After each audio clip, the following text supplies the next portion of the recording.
नमस्कार। चलिए आज बात करते हैं फाइनेंशियल ईयर 2026 के लिए भारत के इकोनॉमिक फ्यूचर पर आए कुछ बहुत ही इंटरेस्टिंग नंबर्स की। ये अनुमान एक ऐसी कहानी बता रहे हैं जिसमें भारत दुनिया की सबसे तेजी से बढ़ती अर्थव्यवस्था बन रहा है, और वो भी एक बहुत ही अनोखे तरीके से। तो सबसे बड़ा हेडलाइन नंबर क्या है? 7.4%। जी हाँ, ये है FY26 के लिए भारत की रियल जीडीपी ग्रोथ का अनुमान। और आपको अंदाजा देने के लिए ये दुनिया के किसी भी बड़ी इकोनॉमी के ग्रोथ रेट से कई ज्यादा है। मतलब भारत इस रेस में सबसे आगे है। और इसी तेज रफ्तार की वजह से हम एक और बहुत बड़े माइलस्टोन पर पहुंच गए हैं।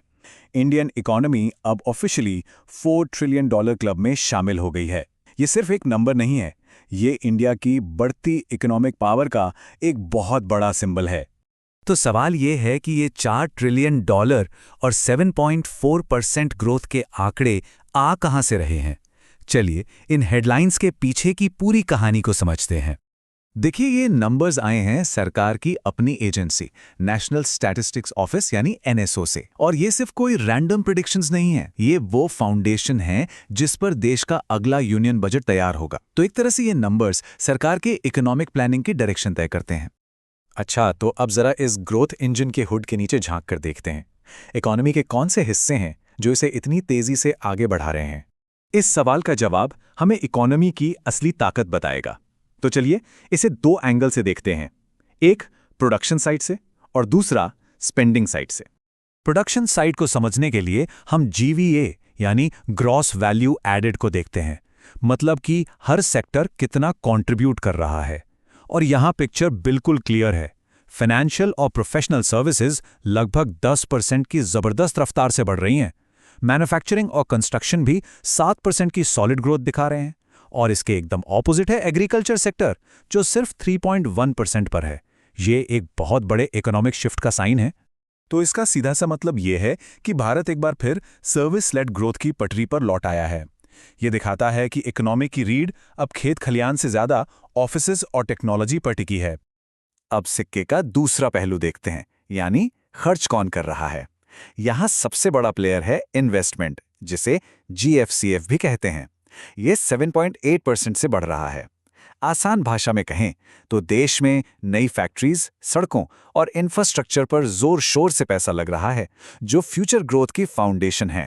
अब आते हैं इस कहानी के सबसे हैरान करने वाले, सबसे यूनिक हिस्से पर, जिसे इकोनॉमिस्ट्स कहते हैं गोल्डीलॉक्स सिचुएशन। मतलब हाई ग्रोथ के साथ साथ सरप्राइजिंगली लो इन्फ्लेशन। ये एक ऐसा परफेक्ट बैलेंस है जो बहुत कम देखने को मिलता है। ये इस पूरे एनालिसिस का सबसे इंपॉर्टेंट पार्ट है। नॉर्मली क्या होता है, नॉमिनल जीडीपी जिसमें इन्फ्लेशन शामिल होता है और रियल जीडीपी के बीच एक अच्छा खासा गैप होता है। पर इस साल देखिए 8.0% और 7.4%, गैप तो ना के बराबर है। इसका एक ही मतलब है, ये क्लीन ग्रोथ है। इकोनॉमी का साइज सच में बढ़ रहा है, सिर्फ चीजों के दाम नहीं बढ़ रहे। टेक्निकल लैंग्वेज में इस घटना को जीडीपी डिफ्लेटर से मापते हैं, और FY26 में ये सिर्फ 0.5% है, जो हिस्टोरिक लो है। कम महंगाई वाली ये ग्रोथ आम आदमी के लिए सबसे अच्छी होती है, क्योंकि इससे उनकी परचेजिंग पावर कम नहीं होती। तो इंडिया की स्टोरी तो काफी अच्छी लग रही है ना, पर दुनिया के मुकाबले हम कहां खड़े हैं? चलिए जरा जूम आउट करके देखते हैं कि ग्लोबल स्टेज पर भारत कहां है। 7.5% के ग्रोथ रेट के साथ भारत दुनिया की फास्टेस्ट ग्रोइंग मेजर इकोनॉमी बना हुआ है, और वो भी by a big margin. China, America, Europe जैसी बड़ी इकोनॉमीज इस रफ्तार से काफी पीछे हैं। और ये शानदार परफॉर्मेंस तब है जब ग्लोबल सिचुएशन इतनी अच्छी नहीं है। अमेरिका के साथ टैरिफ जैसे टेंशन्स के बावजूद इंडियन इकोनॉमी मजबूती से खड़ी है। इससे साफ पता चलता है कि भारत का विशाल डोमेस्टिक मार्केट अब बाहरी झटकों को सहने के लिए पहले से ज्यादा कैपेबल है। जाहिर है सरकार इन आंकड़ों को अपनी पॉलिसीज की सक्सेस के तौर पर देख रही है। प्राइम मिनिस्टर नरेंद्र मोदी ने इस ग्रोथ का क्रेडिट इंफ्रास्ट्रक्चर और मैन्युफैक्चरिंग पर दिए जा रहे जोर को दिया है, जिसे उन्होंने सुधार की एक्सप्रेस कहा है। ठीक है, तो ये तो हो गई करंट पिक्चर, पर कहानी यही खत्म नहीं होती। आगे कुछ इंपॉर्टेंट डेट्स आने वाली हैं जिन पर नजर रखना जरूरी होगा, क्योंकि वो इस कहानी को एक नया मोड़ दे सकती हैं। आने वाले फरवरी महीने में 2 डेट्स बहुत इंपॉर्टेंट हैं।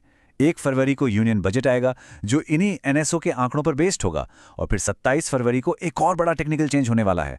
एनएसओ जीडीपी कैलकुलेट कहने का तरीका बदल रहा है। बेस ईयर अब 2011-12 से शिफ्ट होकर 2022-23 हो जाएगा। इसका मतलब अब ईवी मैन्युफैक्चरिंग और गिग इकोनॉमी जैसे नए नए इंडस्ट्रीज को भी कैलकुलेशन में शामिल किया जाएगा। और मजे की बात यह है कि एसबीआई रिसर्च का मानना है कि इस बदलाव के बाद ये 7.4% का ग्रोथ फिगर और भी बढ़कर 7.5% या 7.6% तक जा सकता है।